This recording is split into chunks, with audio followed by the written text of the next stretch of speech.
આજે આપણને છઠ્ઠા ધોરણની અંદર સંખ્યા પરિચય મતલબ કે થોડું બેઝિક જ્ઞાન એ આપણે સંખ્યા પરિચયના વિષયમાંથી મેળવવાના છે.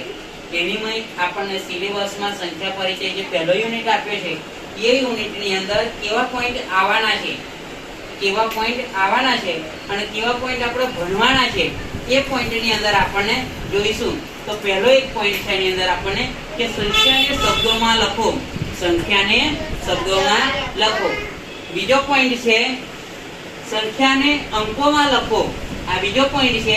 ત્રીજો પોઈન્ટ છે સંખ્યાનું વિસ્તરણ કરો અને છેલ્લો પોઈન્ટ છે આપણો સંખ્યાની સ્થાન કિંમત મેળવો. તો આપણે આ પોઈન્ટ અંદર જોવાના છે કે પહેલા સિલેબસમાં સંખ્યાને ઓળખવાનો પ્રયત્ન કરવાનો છે. પરિચય એટલે ઓળખવાનો પ્રયત્ન કર્યો છે. તો પહેલો પોઈન્ટ આપણે જોઈશું.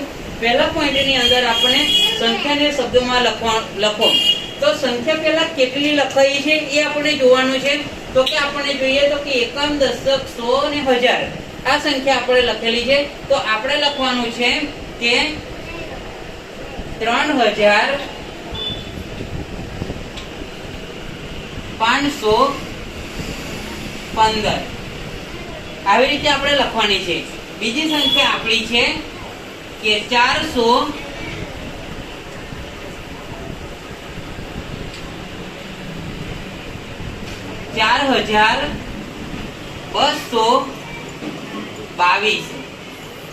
આ રીતે આપણે પહેલા સંખ્યાને લખવાની છે. તો આપણે આ લખ્યું છે કે સંખ્યાને શબ્દોમાં લખો. તો આપણે શબ્દોમાં લખી દીધી છે. બીજો પોઈન્ટ છે આપણો કે સંખ્યાને અંકોમાં લખો. તો આપણે સંખ્યાને અંકોમાં લખીશું. તો કે 4201. બીજી સંખ્યા છે આપણી તો કે 5903.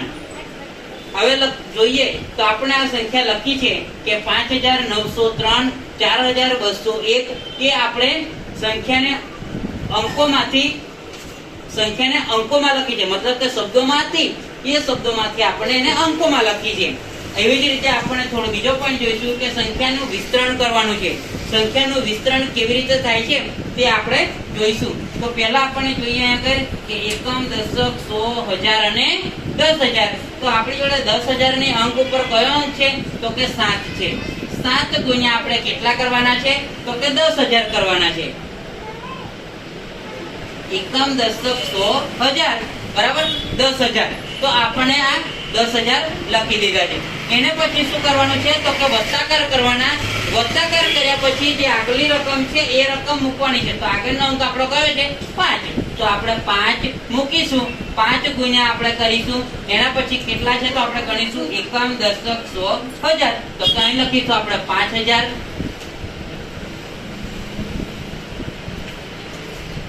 બરાબર. અહીં આપણે 5000 કર્યા છે.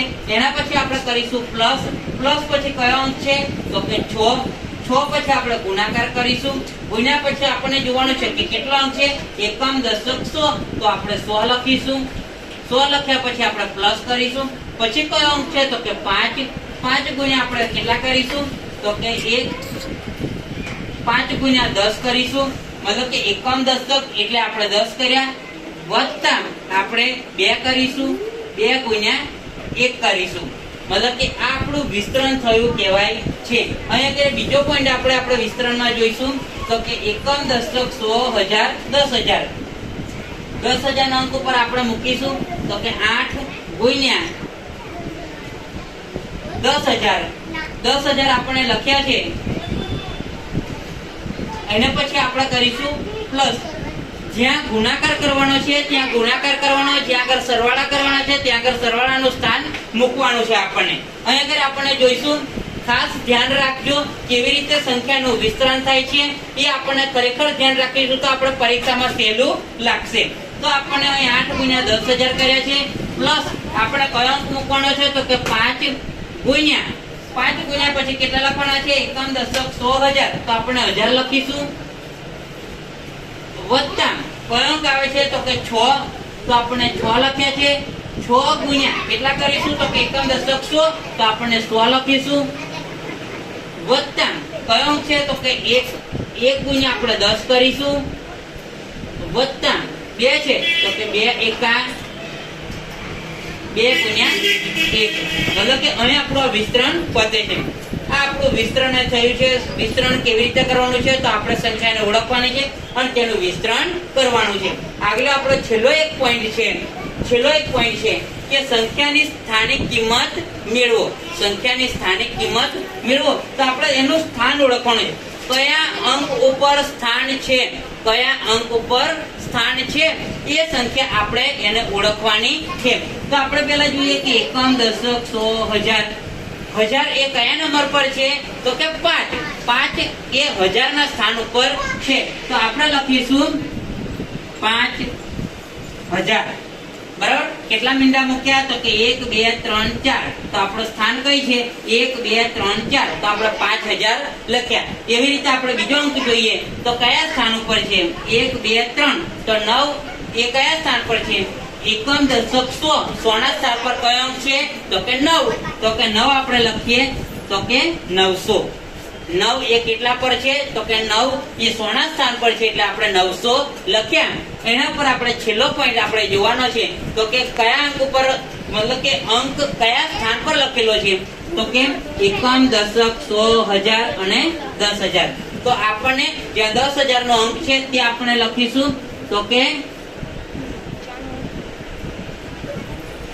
આપણને લખી દીધા છે તો કે આવી રીતે આપણને અંક લખવાના છે અને તેની અંદર પણ જ્યારે સ્થાન કિંમત જો સમજાવવાની હોય તો એની અંદર તમારે નીચે અંડરલાઈન કરેલી હોવી જોઈએ કોઈ પણ જે અંક હોય એની નીચે તમારે અંડરલાઈન કરેલી હોવી જોઈએ તો આ આપણને ધોરણ 6 સંખ્યા પરિચયમાં આપણને જે 4 ટોપિક જોયા હતા એ 4 ટોપિક આપણને શીખ્યા છે સમજ્યા છે અને આવી રીતે આપણને લખવાના છે કે સંખ્યાને શબ્દોમાં લખો સંખ્યાને અંકોમાં લખો સંખ્યાનું વિસ્તરણ કરો અને સંખ્યાની સ્થાનિક કિંમત મેળવો લાઈક સર તો તમે બોલ્યા